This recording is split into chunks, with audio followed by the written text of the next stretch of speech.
మట్టి తీసావా, మట్టి బొమ్మను చేసావా, ప్రాణం పోసావా, అయ్యప్ప మనిషిని చేసావా.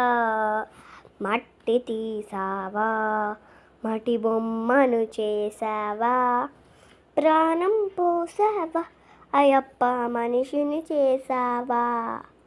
తల్లి గర్భములు నన్ను 9 నెలలు మోసావు, తల్లి గర్భములు నన్ను 9 నెలలు మోసావు.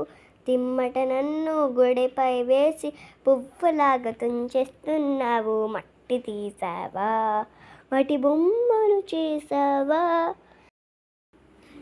నా పేరు షాన్వి, నేను 4వ తరగతి చదువుతున్నాను. ఇప్పుడు నేను సాయంకాల సమయంలో పాట పాడుతున్నాను. సాయముకాల సమయములో సంధ్యా దీపారాధనలో